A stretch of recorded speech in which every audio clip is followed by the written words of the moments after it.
नमस्कार। हमारे खास कार्यक्रम स्पेशल रिपोर्ट में आप सभी का स्वागत है और मैं हूं आपके साथ गरिमा वाजपेयी। पेश है देश विदेश की कुछ खास खबरें।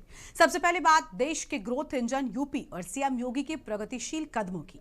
वहीं दिखाएंगे देहरादून में हुए पंडित दीनदयाल उपाध्याय प्रशिक्षण महाअभियान 2026 के आगाज पर खास रिपोर्ट। और साथ ही हम बात करेंगे छत्तीसगढ़ के धमतरी जिले के एक ऐसे गांव की जहां आजादी के बाद से अखबार की पूजा की जाती है।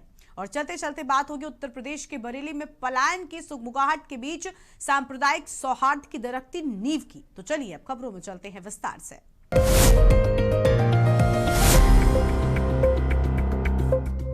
उत्तर प्रदेश कभी बीमारू राज्य की छवि से ग्रसित था, लेकिन आज देश का ग्रोथ इंजन बन चुका है। मुख्यमंत्री योगी आदित्यनाथ के नेतृत्व में यूपी ने अपनी पुरानी छवि को तोड़कर एक नई और आधुनिक पहचान बनाई है। निवेश से लेकर इंफ्रास्ट्रक्चर तक और कानून व्यवस्था से लेकर सांस्कृतिक पुनरुत्थान तक कैसे बदल रहा है उत्तर प्रदेश, देखिए हमारी खास रिपोर्ट में। सीएम योगी के नेतृत्व में प्रगति की राह पर यूपी। देश का सबसे बड़ा expressway network Purvanchal Bundelkhand Ganga expressway, record निवेश प्रस्ताव और डिफेंस कॉरिडोर का निर्माण। एक जनपद एक उत्पाद से स्थानीय शिल्प को वैश्विक पहचान। हर जिले में मेडिकल कॉलेज और स्मार्ट स्कूल का मिशन शक्ति के जरिए महिलाओं के बीच बढ़ता आत्मविश्वास। उत्तर प्रदेश एक ऐसा राज्य जिसकी पहचान कभी माफिया राज और धीमी विकास दर से होती थी, लेकिन बीते कुछ वर्षों में इस प्रदेश की तस्वीर और तकदीर दोनों बदल चुकी है। आपको बता दें कि मुख्यमंत्री योगी आदित्यनाथ ने सत्ता संभालते ही यूपी को एक नई पहचान देने का जो संकल्प लिया था वो अब जमीन पर दिखने लगा है। आज यूपी का मतलब है कानून का राज। आज यूपी का मतलब है एक्सप्रेसवे प्रदेश। आपको बता दें कि निवेश के मामले में यूपी ने लंबी छलांग लगाई है। 9.12 लाख करोड़ का ऐतिहासिक बजट और दुनिया भर के निवेशकों का भरोसा। अब ईज ऑफ डूइंग बिजनेस में यूपी देश के अग्रणी राज्यों में शुमार है। विकास के साथ विरासत का संगम योगी सरकार की सबसे बड़ी पहचान बनी है। अयोध्या में प्रभु श्री राम के मंदिर से लेकर काशी की दिव्यता तक यूपी आज दुनिया के पर्यटन मानचित्र पर चमक रहा है। लेकिन इस बदलाव की नींव है जीरो टॉलरेंस वाली कानून व्यवस्था। अपराधी या तो जेल में है या प्रदेश छोड़ चुके हैं। इसी सुरक्षित माहौल ने आम जनता के बीच योगी की एक अलग और भरोसेमंद छवि बनाई है। ईज ऑफ डूइंग बिजनेस, हम 17 में जब आए थे, यूपी का ईज ऑफ डूइंग बिजनेस में जो रैंकिंग थी वह लगभग 13-14 पे रैंकिंग थी हमारी। हम लोगों ने पहले 3 वर्ष के अंदर इसको नंबर 2 पर लाने में सफलता प्राप्त की। फिर यूपी ने चीफ अचीवर स्टेट के रूप में अपने आप को स्थापित किया। अब हम जन विश्वास सिद्धांत के रूप में निवेश करने वाले निवेशक को सिंगल विंडो सचमुच दिखाई दे। इसके लिए उन सभी चीजों में रिलैक्स करना, रजिस्ट्रेशन, लाइसेंसिंग आदि की कार्रवाई को अधिक सरल और सहज बनाने के लिए हमें इस दिशा में आगे कार्य कर, इस दिशा में इसको अब लागू करने की दिशा में यूपी आगे बढ़ा है। चाहे वो युवाओं को स्मार्टफोन और टैबलेट बांटना हो या गरीब को घर देना, ये सरकार का फोकस अंत्योदय पर है। यही कारण है कि आज यूपी का मॉडल देश ही नहीं दुनिया के लिए चर्चा का विषय है।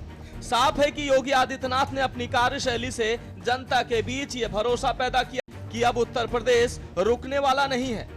आने वाले समय में 1 ट्रिलियन इकोनॉमी का लक्ष्य इस नए उत्तर प्रदेश की अगली मंजिल है। आपको बता दें कि मुख्यमंत्री योगी आदित्यनाथ ने अब युवाओं के हाथों में केवल डिग्री नहीं बल्कि अपना व्यापार करने की चाबी सौंप दी है। सरकार की नई योजना मुख्यमंत्री युवा उद्यमी विकास अभियान के तहत अब युवाओं को न बैंक गारंटी की चिंता है और न ही ब्याज का बोझ। साल भर में 1 लाख युवा बॉस तैयार करने की इस मुहिम से यूपी की इकोनॉमी को नई रफ्तार मिल रही है। प्रदेश पर आज युवा उत्तर प्रदेश के रूप में उत्तर प्रदेश अपनी एक पहचान बना रहा है। हम देख सकते हैं देश के अंदर आबादी का सबसे बड़ा भाग हमारे पास सबसे है और हमें बताते हुए गौरव की अनुभूति होती है कि हमारी युवा ऊर्जा प्रतिभा संपन्न है। किसी भी सेक्टर में यूपी के नौजवानों को अवसर मिला, उसने प्रतिभा का छाप छोड़ा है। देश और दुनिया के अंदर आज वो अपनी पहचान मजबूत बढ़ा रहा है। तमाम बड़ी बड़ी कंपनियों में सीईओ के रूप में अपनी धमक को दिखा रहा है। इस सेक्टर में उसने अपनी एक पहचान बनाई है और उस पहचान को आगे बढ़ाने के लिए आज उत्तर प्रदेश युवाओं के लिए उत्तर प्रदेश में यानी 56 से 60% वर्कफोर्स है हमारे यहाँ यूथ की। ये कार्य कामकाजी है और उसको शिक्षा के साथ कौशल विकास और तकनीक के साथ जोड़ने की कार्रवाई हो रही है और इसके लिए artificial intelligence, digital technology, defence manufacturing, semiconductor और डाटा साइंस जैसे सेक्टर में भी हम लोगों ने तेजी के साथ इस कार्यक्रम को आगे बढ़ाने का काम किया है। हम सब आभारी हैं आदरणीय प्रधानमंत्री जी के, जिन्होंने कोविड कालखंड में 2020 में देश को एक नई राष्ट्रीय शिक्षा नीति दी है। आपको बता दें कि उत्तर प्रदेश का युवा अब नौकरी मांगने वाला नहीं बल्कि नौकरी देने वाला बन रहा है। मुख्यमंत्री योगी आदित्यनाथ ने प्रदेश के शिक्षित और प्रशिक्षित युवाओं के लिए खजाना खोल दिया है। मुख्यमंत्री युवा उद्यमी विकास अभियान के तहत हर साल 1 लाख युवा उद्यमी तैयार करने का लक्ष्य रखा गया है। इसका सबसे बड़ा आकर्षण है ब्याज मुक्त और गारंटी मुक्त लोन। योजना के पहले चरण में 5 लाख तक प्रोजेक्ट लगाने के लिए 100% ब्याज मुक्त ऋण दिया जा रहा है। यानी युवा अपना काम शुरू करें, सरकार उनकी गारंटर बनेगी और ब्याज का 1 पैसा भी उन्हें नहीं देना होगा। इतना ही नहीं, जो युवा डिजिटल ट्रांजैक्शन अपनाएंगे उन्हें सरकार अतिरिक्त प्रोत्साहन भी दे रही है। पहले चरण का लोन समय पर चुकाने के बाद दूसरे चरण में 7.5 लाख तक के और भी बड़े लोन की राह आसान हो जाती है। स्पेशल डेस्क के न्यूज इंडिया।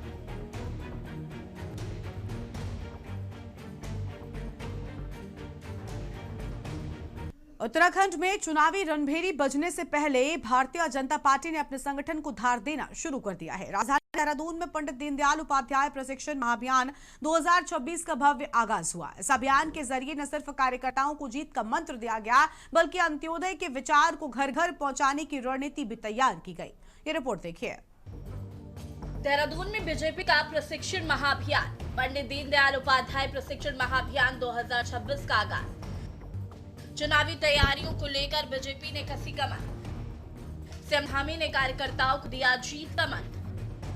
बूथ स्तर तक विचारधारा पहुंचाने के लिए प्रदेश भर में चलेंगे प्रशिक्षण सत्र। मुख्यमंत्री और दिग्गज नेताओं की मौजूदगी में कार्यकर्ताओं में भरा गया जोश। देहरादून के सभागार में जुटी ये भीड़ गवाह है कि बीजेपी 2026-27 की चुनावी जंग के लिए पूरी तरह तैयार है। आपको बता दें कि पंडित दीनदयाल उपाध्याय प्रशिक्षण महाअभियान के तहत प्रदेश भर के पदाधिकारियों और कार्यकर्ताओं को प्रशिक्षित करने की दिशा में पार्टी का ये बड़ा कदम माना जा रहा है। इसका मकसद साफ है कि बूथ स्तर तक पार्टी की विचारधारा और सरकार की योजनाओं को पहुंचाना। आपको बता दें कि सीएम धामी का मानना है कि पंडित दीनदयाल जी का विचार ही हमारा मार्गदर्शन है। इस प्रशिक्षण के माध्यम से हम अपने प्रदेश भर के कार्यकर्ताओं को वैचारिक रूप से और मजबूत करेंगे, ताकि वो विपक्षी दुष्प्रचार का मुंहतोड़ जवाब दे सके और विजय संकल्प के साथ मैदान में उतरे।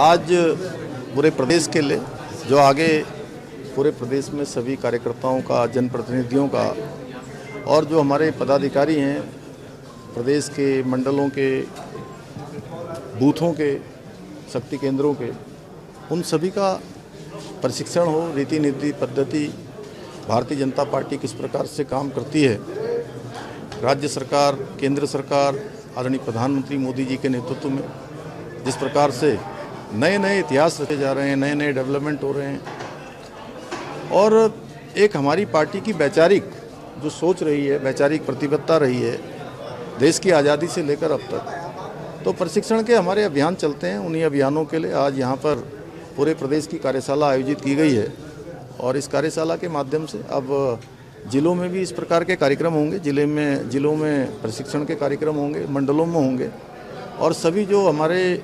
प्रशिक्षित लोग हैं, वरिष्ठ लोग हैं, लंबा जिनका अनुभव है, अनेक विषयों के जो विशेषज्ञ हैं, हमारे वरिष्ठ नेतागण हैं, वो सभी इन कार्यशालाओं में प्रतिभाग करेंगे और कार्यकर्ताओं तक अपनी बात को पहुंचाएंगे, जिससे कि कार्यकर्ता हमारे प्रशिक्षित होकर समाज जीवन में और अच्छा काम करें और प्रतिबद्धता के साथ काम करें, विश्वसनीयता के साथ काम करें। इस महाअभियान के तहत अलग अलग सत्रों में सोशल मीडिया का उपयोग, केंद्र और राज्य सरकार की उपलब्धियां और संगठन विस्तार जैसे अहम मुद्दों पर क्लास लगाई गई। मतदान से ठीक पहले इस बड़े ट्रेनिंग प्रोग्राम को मास्टर स्ट्रोक माना जा रहा है, क्योंकि बीजेपी जानती है कि चुनाव बने और बूथ ही जीते जाते हैं। आपको बता दें, मुख्यमंत्री पुष्कर सिंह धामी 2026 के आगामी विधानसभा चुनाव में फतेह के लिए बहुआयामी रणनीति पर काम कर रहे हैं। उनकी कार्यशैली में विकास, हिंदुत्व और कड़े सुशासन का मिश्रण साफ दिखाई दे रहा है। दरअसल देहरादून में शुरू हुआ पंडित दीनदयाल उपाध्याय प्रशिक्षण महाअभियान इस रणनीति का हिस्सा है। इसके जरिए वो बूथ स्तर के कार्यकर्ताओं को सरकार की उपलब्धियां जनता तक पहुंचाने के लिए तैयार हैं। वहीं धामी सरकार ने यूसीसी लागू करने इसे अपनी सबसे बड़ी उपलब्धि के रूप में पेश किया। हाल ही में यूसीसी दिवस मनाकर उन्होंने महिलाओं और युवाओं को समानता का संदेश दिया था, जबकि नकल विरोधी कानून और धर्मांतरण विरोधी कानून के जरिए उन्होंने युवा वोटर्स और मूल निवासियों के बीच अपनी धाकड़ धामी की छवि मजबूत की है। कार्यकर्ताओं के साथ संवाद हमारी कार्यप्रणाली का अहम हिस्सा है और उसको और प्रभावी बनाने के लिए आज पूरे प्रदेश भर के कार्यकर्ता हमारे यहाँ आए हुए हैं और बड़े विषम परिस्थितियों में जो पार्टी के कार्यक्रम होते हैं, राज्य सरकार केंद्र सरकार की योजनाएं होती हैं, जन समस्याएं होती हैं, उन सब पर हमारे कार्यकर्ता काम करते हैं। उनके माध्यम से हमको फीडबैक मिलता है कि और हमको कौन से निर्णय लेने चाहिए, किस प्रकार से मशीनरी काम कर रही है।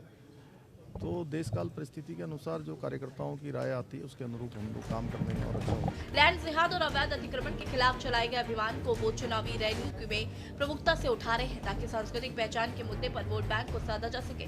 बता दें कि सरकार का स्वयं सहायता समूहों से जुड़ी महिलाओं को आर्थिक रूप से सशक्त बनाने और उनके उत्पादों को हाउस ऑफ हिमालयस ब्रांड के तहत बाजार देने पर उनका विशेष जोर है। साथ ही राज्य आंदोलनकारियों और महिलाओं के लिए सरकारी नौकरियों में आरक्षण के फैसले को सीएम धामी अपनी संवेदनशीलता के रूप में पेश कर रहे हैं। धामी सरकार वाइब्रेंट विलेज प्रोग्राम के जरिए सीमावर्ती गांवों में बुनियादी सुविधाएं पहुंचाकर वो पलायन रोकने को सुरक्षा के मुद्दे पर ध्यान केंद्रित कर रही है। फिलहाल सीएम धामी लगातार जिलों का दौरा कर रहे हैं और स्थानीय लोगों के बीच जाकर सीधे संवाद कर रहे हैं, जिससे उनकी आम आदमी के मुख्यमंत्री वाली छवि निखर कर आ रही है। बहरहाल बीजेपी का ये प्रशिक्षण महाअभियान केवल एक कार्यक्रम नहीं, बल्कि कार्यकर्ताओं को चुनावी मोड में लाने की कवायद है। पंडित दीनदयाल उपाध्याय के अंत्योदय के संकल्प के साथ ही बीजेपी अब उत्तराखंड की हर चौखट पर दस्तक देने की तैयारी में है। अब देखना होगा कि इस ट्रेनिंग का असर आने वाले चुनाव के नतीजों पर कितना गहरा पड़ता है। स्पेशल डेस्क के न्यूज़ संध्या।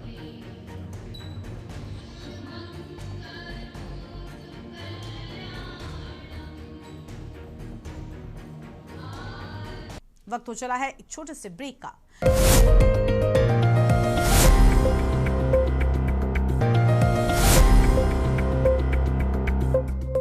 दुनिया भर में आपने देवी देवताओं और महापुरुषों के मंदिर खूब देखे होंगे, लेकिन क्या आपने कभी सुना है कि कहीं पर अखबार की पूजा की जाती है?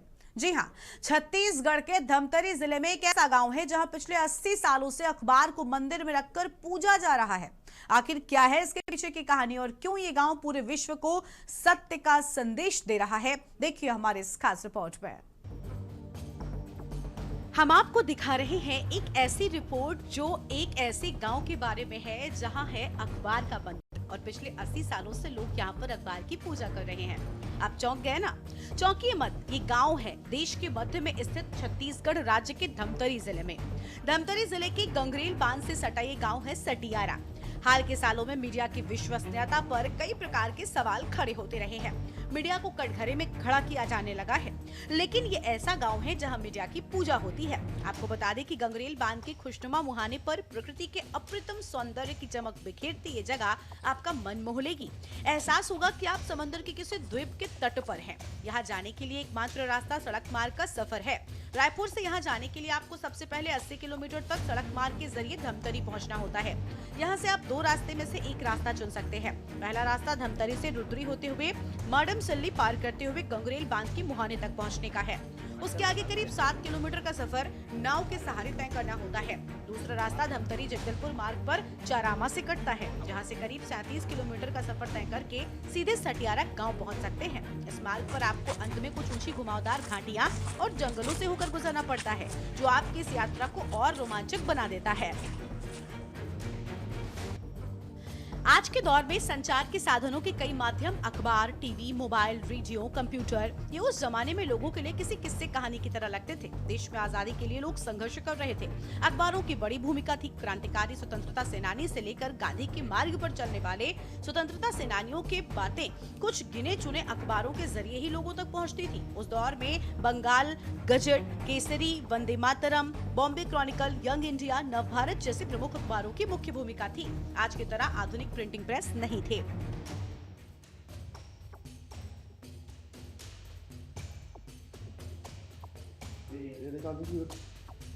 आज के युग में अखबार कितना प्रगति कर गया है। पहले के समय में अखबार कई कई दिनों या महीनों तक लोगों तक पहुंचते थे, लेकिन छुप छुप कर लोग तब भी अखबार पढ़ते थे। किंतु आज के युग में सब कुछ सुलभ हो गया है।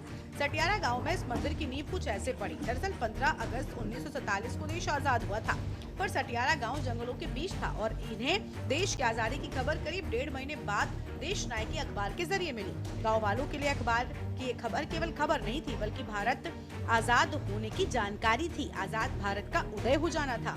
सैकड़ों सालों की गुलामी से मुक्त कराने वाला था। बता दें कि गांव वालों के प्रेरणा थे महात्मा गांधी, इसलिए सटियारा गांव के लोगों ने गांधी की प्रतिमा स्थापित करते हुए उस अखबार की पूजा शुरू कर दी और इस तरह नींव पड़ गई इस अनोखे मंदिर की। गांधी जी के मार्ग पर चलते हुए गांव नशा पूरी तरह से वर्जित है और तो कहते हैं कि इस पूजा वाले अखबार से लोगों की कई बीमारी भी दूर हो जाती है ना कमाल की बात। सटियारा गांव का ये मंदिर महज ईंट गारों की दीवार नहीं है, बल्कि ये इस बात का प्रमाण है कि अगर पत्रकारिता निष्पक्ष और सच्ची हो तो लोग उसे सिर आंखों पर बैठाते हैं। 80 सालों से जल रही ज्ञान की ज्योति आज पूरी दुनिया को संदेश दे रही है कि सोचने की शक्ति है। गांधी जी तक तो हम पहुंच गए, लेकिन हम लेट हो गए। अब हम जो है यहाँ पहुंच चुके हैं और यहाँ आप देख सकते हैं कि गेट का दरवाजा जो है लॉक है। अब हम जो है आज जो है यहाँ के जो है पुजारी से बात नहीं कर पाएंगे, क्योंकि सफर हमारा काफी लंबा रहा। हम लगभग 200 किलोमीटर का सफर तय करके यहाँ पहुंचे। गाड़ी से भी सफर हुआ, हम पैदल 1.5 किलोमीटर का भी सफर तय किया, फिर हमने नाव से भी सफर किया 1.5 से 2 किलोमीटर का, तब हम जो है यहाँ तक पहुंच पाए।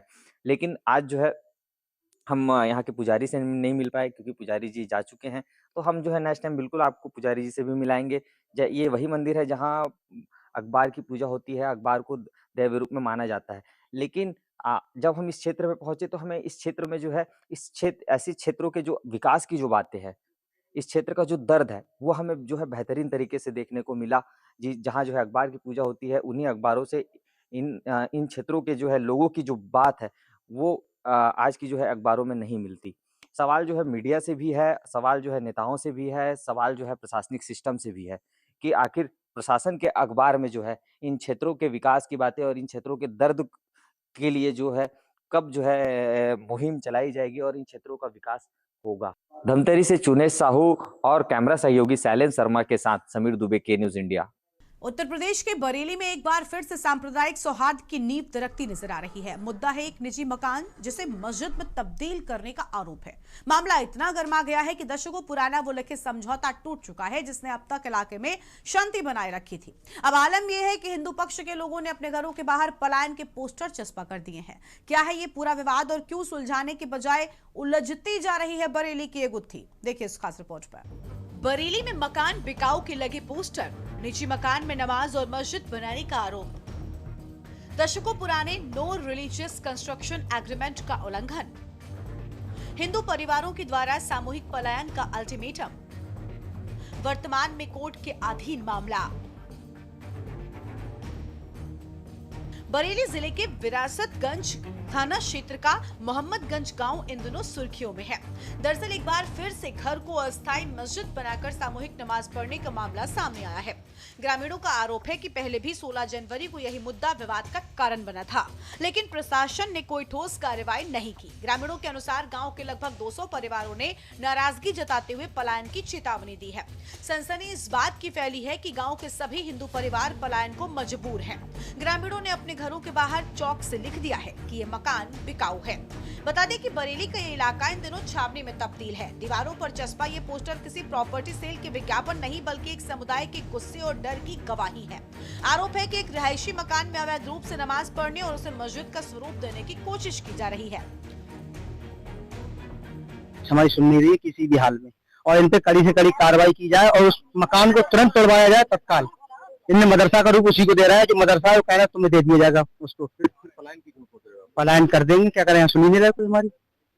थाना अध्यक्ष सतीश कुमार नहीं सुन रहा हमारी, जाते हैं तो मना करते हैं उसका मकान है तो नमाज मस्जिद में और मदरसे में पढ़ी जाती है, तो इस किसी मकान में क्यों पड़ा है सामूहिक होकर, कोई सुनवाई नहीं करती।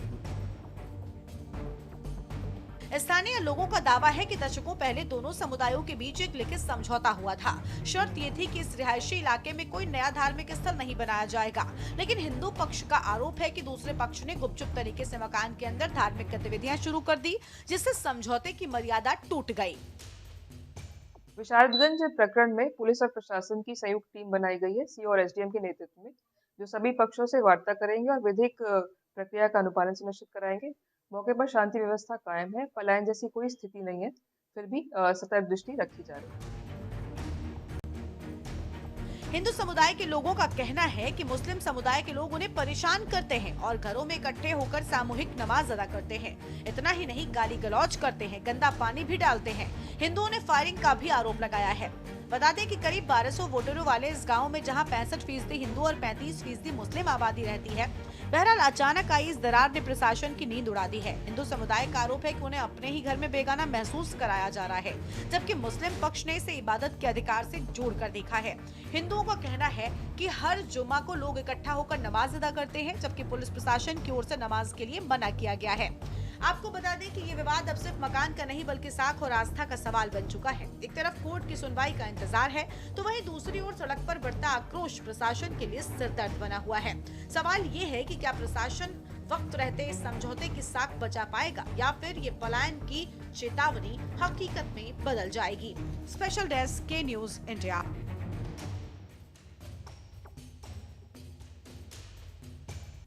स्पेशल रिपोर्ट में इतना ही। तमाम बड़ी खबरों के लिए आप बने रहिए के न्यूज इंडिया के साथ। नमस्कार।